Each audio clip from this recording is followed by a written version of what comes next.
चोर और महात्मा का ज्ञान। एक गांव में एक बूढ़ा चोर रहता था। उसने अपने बेटे को भी चोरी की विद्या सिखाकर चोरी में निपुण कर दिया। अब बेटा चोरी करता और दोनों बाप बेटे आराम से जीवन बिताते।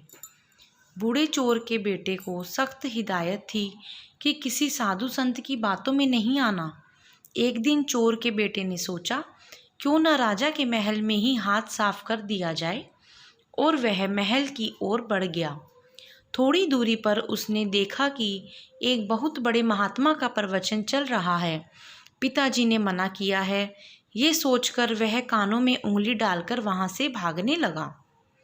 भागते भागते जैसे ही वह भीड़ के निकट पहुंचा, एक पत्थर से टकराकर नीचे गिर गया। तभी महात्मा जी की आवाज़ उसके कानों में पड़ी, कभी झूठ नहीं बोलना चाहिए। जिसका नमक खाओ उसका कभी बुरा मत सोचो। जो ऐसा करता है उसको ईश्वर सदैव सुखी बनाए रखता है। वह तुरंत उठा और चोरी करने राजा के महल की ओर चल पड़ा। राजमहल पहुंचकर जैसे ही चोर ने द्वार को पार करना चाहा, तुरंत दरबान ने पूछा, अरे कौन हो तुम? इतना सुनते ही चोर को महात्मा का उपदेश याद आया। झूठ नहीं बोलना चाहिए। चोर ने उत्तर दिया, मैं चोर हूँ। अच्छा जाओ। उसने सोचा राजमहल का नौकर मजाक कर रहा है। सच बोलकर चोर को राजमहल में प्रवेश मिल गया। चोर एक कमरे में घुसा। वहाँ उसने ढेर सारा पैसा तथा जेवर देखा। उसने एक थैले में सब धन भर लिया और दूसरे कमरे में घुस गया। वहाँ अनेक प्रकार का भोजन रखा था। वह खाना खाने लगा। खाना खाने के बाद वह थैला उठाकर चलने लगा कि तभी फिर महात्मा का उपदेश याद आया, जिसका नमक खाओ उसका बुरा मत सोचो। उसने सोचा खाने में नमक भी था, अतः मुझे राजा का बुरा नहीं सोचना चाहिए। इतना सोचकर वह वापस चल पड़ा। पहरेदार ने फिर पूछा, क्या हुआ?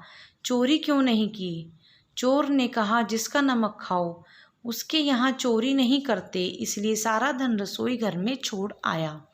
तभी रसोइये की आवाज़ आई, चोर पकड़ो पकड़ो। तो दरबान ने चोर को दबोच लिया और राजा के सामने पेश किया। पूछने पर राजा के सामने चोर ने कहा कि मैंने तो सत्य कहा महाराज कि मैं चोर हूँ, किंतु मैंने आपका भोजन खा लिया और जिसका नमक खाते हैं